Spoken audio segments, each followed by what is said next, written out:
Le fameux professeur Louison Essomba. Louison Essomba qui nous a fait preuve pendant toutes ces années d'un certain nombre de lucidité dans ses analyses politiques. Alors il s'est avéré que Louison Essomba a été menacé pour ses prises de position. Pour ses prises de position, Louison Essomba avait été menacé. Et alors, ayant compris le jeu, Louison Essomba a compris qu'il faut dorénavant jouer la balle du RDPC pour avoir la promotion au niveau universitaire. Et aujourd'hui, il est professeur. Sandy Boston envoie une réponse musclée au professeur Louison Essomba et charge le ministre Grégoire Ouana. Regardez cette vidéo jusqu'à la fin. Le fameux professeur Louison Essomba. Louison Essomba qui nous a apparu sur la scène politico-médiatique en tant que docteur.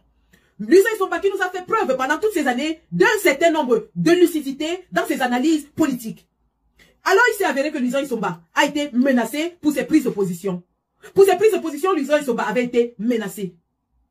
Et alors, ayant compris le jeu, Louison Essomba a compris qu'il faut dorénavant jouer la balle du RDPC pour avoir la promotion au niveau universitaire. Et aujourd'hui, il est professeur. Un professeur qui arrive sur les plateaux de télévision et qui, au lieu de dire le même droit qu'il enseigne dans les amphithéâtres, le même droit que nos enfants sont censés apprendre pour être des juristes responsables et chevronnés, Louison Essomba se met à jouer au jeu de la démagogie. Louison Essomba prend sa science, sa connaissance, son intellect et le met au service d'un homme qui est devenu incapable de diriger le Cameroun. N'est-ce pas là une hérésie d'avoir un scientifique qui met sa science au service d'un homme pour ses propres bénéfices? Ne dit-on pas que l'intellectuel est celui-là qui utilise sa connaissance pour éclairer la lanterne de ceux-là qui n'ont pas les mêmes capacités que lui? Mais au Cameroun, nous avons des intellectuels, soi-disant, je dirais plutôt des diplômés, qui au lieu de se mettre au service du peuple, au service de la masse, au service des plus ignorants, se mettent au service des plus offrants, pensent à leur pense, au lieu de leur penser. Donc, le sujet lors de Equinox Télévision, Equinox Soir, il y a 2 jours, était donc basé sur les élus du SDF qui ont rejoint les rangs du MRC le dimanche. Et l'analyse de 2 professeurs ainsi que d'autres panélistes était requise. L'analyse de professeur Louison Essomba, professeur en droit à l'université de Douala, comme je vous l'ai déjà dit, et l'analyse du professeur Moïse Timchouin, enseignant, professeur agrégé, hein, ça il faut le préciser, professeur agrégé de droit privé à l'université de Tchang. Et donc comme ça, le débat portait sur la qualification ou non du président Kamto à se présenter comme candidat suite à cette cooptation des élus, des anciens élus du SDF dans les rangs du MRC. Professeur Louison Essomba, qui vient sur un plateau de télévision et il essaye de faire croire aux gens, aux téléspectateurs, on appelle ça une tentative de manipulation de masse. Parce que le professeur Louison Essomba connaît le droit, il le connaît, il est professeur. Ce n'est pas pour rien qu'il est professeur, il connaît le droit. Mais lorsqu'il vient sur un plateau de télévision, il est en mission commandée par le RDPC, pour manipuler l'opinion publique et faire croire aux Camerounais qu'il y aurait un article de droit qui dise que les élus d'un parti politique qui peuvent permettre à celui-là de présenter un candidat doivent être de ce parti. Et il va plus loin dans la bêtise jusqu'à nous dire que le SIF devrait porter plainte au MRC pour roubladise. Voilà tout un professeur qui fait croire aux gens que des élus qui ont été exclus d'un parti doivent continuer à exercer leur mandat sous la bannière du parti duquel ils ont été exclus. Adama, on peut mentir comme ça? On peut mentir comme ça? Donc un parti vous exclut, vous chasse, vous dites que vous êtes indésirable. Mais professeur Louison Essomba dit que vous devez continuer seulement à exercer votre mandat dans le parti qui vous a chassé. Sachant très bien que la même loi dit qu'un Camerounais ne peut appartenir à 2 partis politiques à la fois. Donc une fois que vous êtes parti d'un parti politique, vous êtes libre d'entrer dans un autre parti politique. Et c'est là où la notion de mandat impératif s'applique. Parce que lorsque vous êtes élu sous la bannière d'un parti, ou alors lorsque vous avez un mandat, ne disons même pas élu, lorsque vous avez un mandat sous la bannière d'un parti, et que vous partez de ce parti pour une raison ou pour une autre, votre mandat ne reste pas dans le parti. Votre mandat ne reste pas dans le parti pour qu'un inconnu vienne l'endosser. C'est vous qui avez le mandat du peuple, ce n'est pas le parti. Vous partez avec votre mandat dans le nouveau parti. Et c'est ça que le professeur Louison Essomba a voulu manipuler. Déjà, il faut dire, il est important de dire que le RDPC fait circuler une narrative dans les médias pour tromper le peuple camerounais. Pour le tromper en disant que ce n'est que les partis qui ont des élus qui peuvent présenter un candidat. La loi ne parle pas d'élus. La loi parle de partis représentés. Sauf que parti représenté n'est pas défini dans le code électoral. Et c'est d'ailleurs en se basant sur ce terme de parti représenté que l'UPC, qui a un sénateur nommé et non élu, peut se présenter aux élections, peut présenter un candidat. Je répète, le RDPC a voulu faire croire à tout le monde que seuls les partis qui ont des élus peuvent présenter un candidat aux élections. Ce qui est déjà faux. C'est faux. Nulle part dans la loi, on ne dit que le parti doit avoir des élus. On dit parti représenté. On dit parti représenté. Donc, pour avoir donc le cœur plus net là-dessus, nous allons lire les fameux articles de loi. Les fameux textes de loi. Parce qu'il faut qu'on soit clair.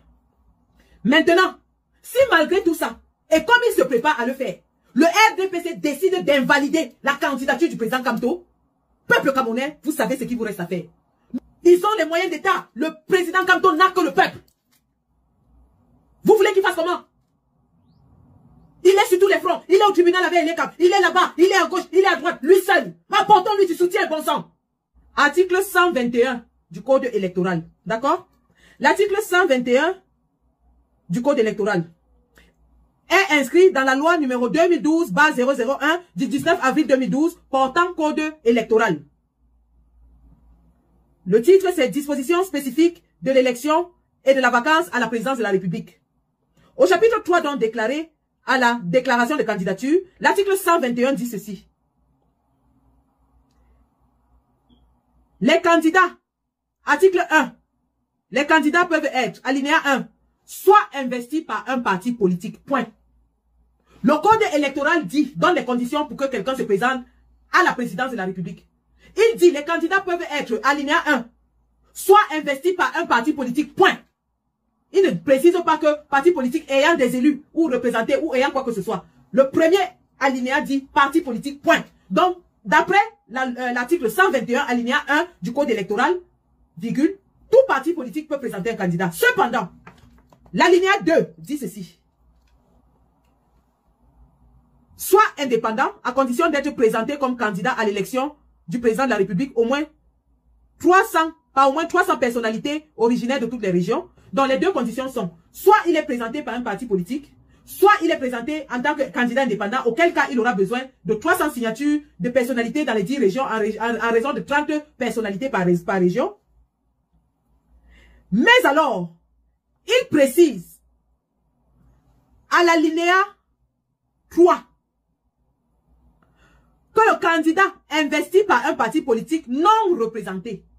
Est-ce que vous entendez? Le candidat investi par un parti politique non représenté à l'Assemblée nationale, au Sénat, dans un conseil régional ou dans un conseil municipal doit également remplir les conditions prévues à l'alinéa 1.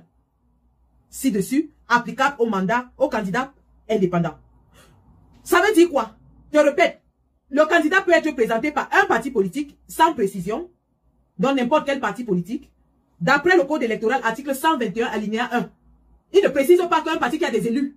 Donc c'est un mensonge que le RDPC propage depuis des dizaines de mois. Pour dire que oui, comme quand on n'a pas d'élus, il ne peut pas être candidat. La loi ne dit pas qu'il faut des élus. Et il y a un cas de jurisprudence pour le prouver. La loi ne dit pas qu'il faut des élus. Donc, il dit soit investi par un parti politique, 1, 2, soit alors il est indépendant et il a 300 signatures. Cependant, à l'alinéa 3, il précise que, auquel cas, si le candidat du parti politique n'a pas de représentant dans les dites institutions, alors il lui faudra aussi remplir les 300 signatures. Est-ce que vous comprenez? Voilà le code électoral qui parle. Il dit bien, le candidat peut être présenté par un parti politique, point. Si le parti politique n'a pas de représentant, alors le candidat de ce parti politique doit aussi remplir les 300 signatures. Voilà. Maintenant, allons à l'article, parce qu'on vous a expliqué que le mot représenté n'est pas défini dans le code électoral. Parce que le mot parti représenté n'est pas défini dans le code électoral, on va donc à la mère de toutes les lois qui est la Constitution, qui doit donc nous éclairer sur ce que c'est qu'un parti représenté. C'est ça que le professeur Ching Chueng a expliqué. Allons donc maintenant à la Constitution. Et l'article 15 de la Constitution est convoqué et nous allons le lire. L'article 15 de la Constitution. L'Assemblée nationale est composée de 180 députés élus au suffrage universel direct et secret pour un mandat de 5 ans. D'accord? Il nous définit déjà ce que c'est que l'Assemblée nationale. Chaque député représente l'ensemble de la nation. Chaque député représente l'ensemble de la nation. Donc, la Constitution bat déjà en brèche l'idée propagée par le RDPC qui est que le député représente son parti. Le député ne représente aucunement son parti. Le député représente la nation. À l'article 3 donc, il dit tout mandat impératif est nul. Tout mandat impératif est nul. Ce qui veut dire quoi? Le mandat impératif veut dire que lorsque vous êtes élu sous la bannière d'un parti et que votre mandat appartient à ce parti. C'est ça qu'on appelle mandat impératif. Vous êtes élu sous la bannière d'un parti et votre mandat appartient à ce parti. Donc si vous démissionnez de ce parti ou si le parti vous exclut, votre mandat reste dans le parti et vous cessez d'être un député ou un élu. C'est ce que le mandat impératif veut dire. Mais la Constitution dit en son article 15 alinéa 3 que tout mandat impératif est nul. Ça veut dire quoi? Ça veut dire que l'élu n'appartient plus, le mandat n'appartient plus au parti. Le mandat appartient à la nation.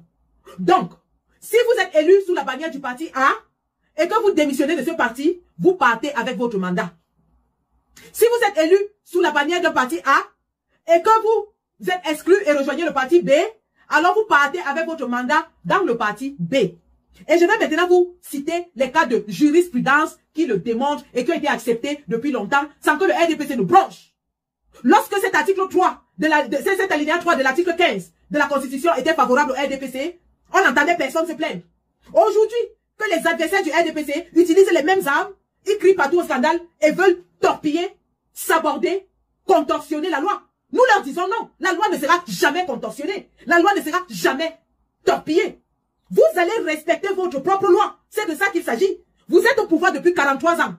Vous avez eu la latitude et plusieurs assemblées pour modifier cette constitution et ce code électoral. Vous ne l'avez pas fait parce qu'il était taillé sur mesure, entre guillemets, d'après vous. Vous avez dit que cette loi est taillée sur mesure pour vous favoriser.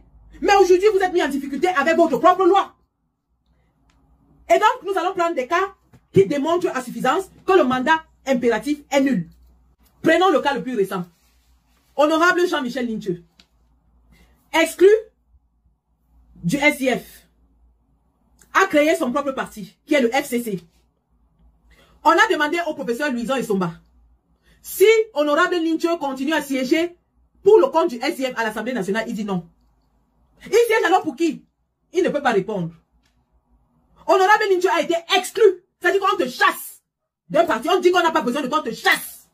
Et professeur Louison Essomba nous dit que même comme on t'a chassé, ton mandat, tu les aides toujours sur le parti qui t'a chassé, qui ne veut pas de toi. L'honorable Lincheux aujourd'hui siège à l'Assemblée nationale camerounaise sous la bannière du FCC. Et tous ces émoluments dus à sa fonction et à son titre de député sont versés dans le compte du FCC. Je mets au défi quiconque à l'Assemblée nationale ou dans le gouvernement de Paul Biya qui viendra nous démontrer que les émoluments liés à la fonction de l'honorable Lincheux sont encore versés dans le SIF. Venez nous montrer ça. Venez nous démontrer que les émoluments liés à la fonction de l'honorable Lincheux à l'Assemblée nationale continuent d'être versés au SIF. Vous allez tromper les qui? Professeur Louison Essomba veut nous dire, que si Atangadji décide de dissoudre un parti qui a des élus, le mandat des élus là aussi est dissous. C'est ça que Louison Essomba veut nous dire. Or, le mandat d'un élu ne peut pas être dissous. Donc, comme Atangadji voulait dissoudre, il peut se lever, il décide de dissoudre un parti. Donc, si Atangadji dissout un parti, les élus de ce parti, leur mandat aussi est dissous. Vous parlez même de quoi? Vous parlez de quoi? Tout mandat impératif est nul. Si le parti est dissous, l'élu reste élu jusqu'à la fin de son mandat. D'autres cas de jurisprudence que je vais vous citer. En 2024, Samuel Batambok, Kagambok 1, Ngomaembe Madeleine, Koumayeb Isabelle ont tous quitté le PCRN pour rejoindre le RDPC. Qu'est-il advenu de leur mandat? Il a été annulé. Ils l'ont amené au RDPC, non? N'ont-ils pas amené leur mandat au RDPC? Incroyable. Honorable Oscar Edimo, député SDF, a rejoint le groupe parlementaire du RDPC. Vrai ou faux? Vrai ou faux? Honorable Oscar Edimo a rejoint le groupe parlementaire du RDPC alors qu'il était voté dans le SDF. Vrai ou faux? Non, là il ne parle pas. Là il ne parle pas. Voilà là où le mandat impératif était nul. Et ça vous a bénéficié, vous n'avez rien dit. Cyril Niang, maire de Bafoussam 1er, est parti du SDF pour le RDPC. Il est maire RDPC aujourd'hui. Vrai ou faux? Vrai ou faux? Vrai ou faux? Est-ce que son mandat à la mairie de Bafoussam 1er a été annulé comme il a quitté le SDF? Non.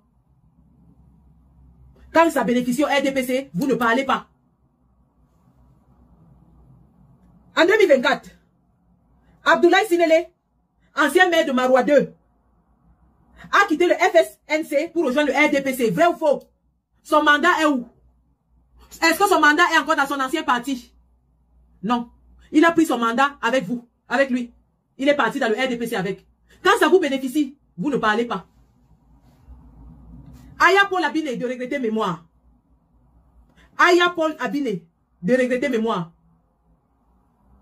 a démissionné du RDPC en novembre 2011. Et il a créé son propre parti, People Action Party, avec lequel il s'est présenté aux élections présidentielles de 2011. Vrai ou faux? Vrai ou faux? Est-ce que comme il avait démissionné du RDPC, son mandat est resté dans le RDPC? Son mandat n'est pas resté dans le RDPC. C'est pour ça qu'il a pu créer un parti et se présenter comme candidat, parce qu'il avait un mandat de député. Vous n'avez pas parlé de ça. Aujourd'hui, tout le monde sort et dit que oui, le mandat impératif. Donc, quand tu quittes un parti, comme ils ne sont pas allés aux élections, ils n'ont pas d'élus, alors que même la loi ne parle pas d'élus. La loi parle de représenter. La preuve, l'UPC n'avait pas participé aux élections 2020. Donc, l'UPC n'a pas d'élus. Mais l'UPC a un représentant au Sénat nommé par Paul Biya. L'UPC faction bat contre l'hypothèse parce qu'il ne faut pas mélanger. Mais l'UPC peut présenter un candidat, ça ne vous dérange pas. Ils n'ont pas d'élu, hein. Ensuite, autre cas de jurisprudence. L'arbitre que vous connaissez qui était du SDF, Joseph Aka Amoua, l'arbitre de football, Joseph Aka Amoua, qui était député SDF, est parti du SDF en 2015 pour rejoindre le RDPC.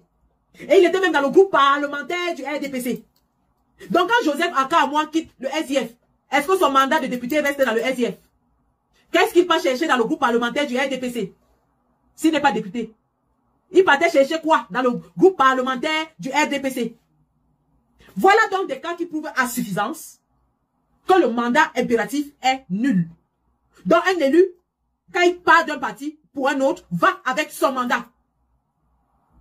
Et le RDPC essaie de torpiller maintenant et de dire que oui, et le mandat reste le mandat du parti précédent jusqu'à la fin de ce mandat. Donc il ne peut pas être utilisé dans le nouveau parti pour présenter un candidat. C'est écrit où dans la loi? C'est écrit à quel niveau dans la loi que le mandat est obtenu dans un parti ne peut être exercé que dans ce parti même si la personne part. C'est écrit où? Sortez-nous l'article de loi qui le dit. Il n'existe pas. Il n'existe pas. Et donc, aujourd'hui, ils sont passés de quand on n'a pas d'élu, quand on n'a pas d'élu, le nouveau langage c'est Clément Tangana va décider, Clément Tangana va décider. Mais nous disons donc à Clément Tangana et à tous ses semblables du Conseil constitutionnel qu'ils auront face à eux le peuple. Ce n'est plus Maurice Kamto qui sera face à eux, ce sera le peuple. Et je dis ici que celui qui va essayer de se mettre en travers de la volonté du peuple, de la loi, de la constitution, nous allons faire de lui un exemple. Nous, c'est le peuple. Oui, il n'y aura plus de rigolade. Comme nous partons aux élections en 2025 là, si quelqu'un essaye de tricher, quelqu'un essaye de torpiller, on va le traiter comme on traite les bandits au quartier. Parce que c'est un bandit. C'est du banditisme. Vous voulez faire du banditisme électoral. Vous voulez faire du banditisme constitutionnel. Et nous allons vous traiter comme des bandits. Je dis encore à tous ces membres du Conseil constitutionnel, vous n'êtes pas cachés, on connaît où vous habitez. Vous allez être traités comme des bandits. Parce que vous faites du banditisme électoral. La main sur ma roue de camion. Monsieur Grégoire Ona a fait une sortie suite à la cooptation des élus du SIF dans le MRC dimanche. Monsieur Grégoire, on a fait une sortie pour dire que le président Kamto ne sera jamais candidat et que les Camerounais ne vont jamais sortir pour lui si sa candidature est invalidée. Laissez-moi d'abord y passer, je vais m'asseoir sur lui maintenant. Quand on a fait une sortie, alors qu'il y a quelques mois, le même Grégoire Ona nous disait que lui ne peut pas statuer sur la candidature ou non de Kamto parce qu'il est du RDPC. Rappelons qu'il est secrétaire général adjoint du RDPC. Secrétaire général adjoint du RDPC. Voilà donc le RDPC qui se substitue déjà à Elekam et au Conseil constitutionnel. Parce que M. Grégoire Ona déclare déjà qu'un candidat ne peut pas être présenté. Donc, in fine, M. Grégoire Ona remplace le Conseil constitutionnel dans la décision. On savait déjà que le RDPC et le Conseil constitutionnel et l'ECAM ne faisaient qu'une chose. On savait déjà que le Conseil constitutionnel est constitué des anciens membres du RDPC. Donc le RDPC n'avait plus besoin de nous montrer qu'ils sont en concubinage incestueux avec le Conseil constitutionnel et l'ECAM. Mais la déclaration de Grégoire Ona est assez inquiétante parce qu'elle montre, si besoin en était, que le Conseil constitutionnel égale le RDPC. Et que le RDPC peut décider pour le Conseil constitutionnel. Voilà donc des gens qui nous parlent d'élections libres, indépendantes et transparentes, mais où le parti au pouvoir est en même temps l'organe qui surveille les élections et en même temps l'organe qui déclare les candidatures et les résultats. Ce qui va m'amener tout à l'heure au fameux partenariat avec l'ONU. Mais parlons d'abord de M. Grégoire Ona. M. Grégoire Ona, pour qui vous prenez-vous? Qui croyez que vous êtes dans cette république pour dire aux Camerounais ce qu'ils peuvent et ne pas faire et ne peuvent pas faire? Monsieur Grégoire Ona, qui êtes-vous pour dire à la Bayam Selam qui se réveille tous les jours à 4 h du matin et va faire le tchoukhet toute la journée pour rentrer chez ses camions tous les jours dans vos sales routes que vous êtes incapable d'entretenir depuis 43 ans? Qui êtes-vous pour dire à ce Benskinner qui a une licence, une maîtrise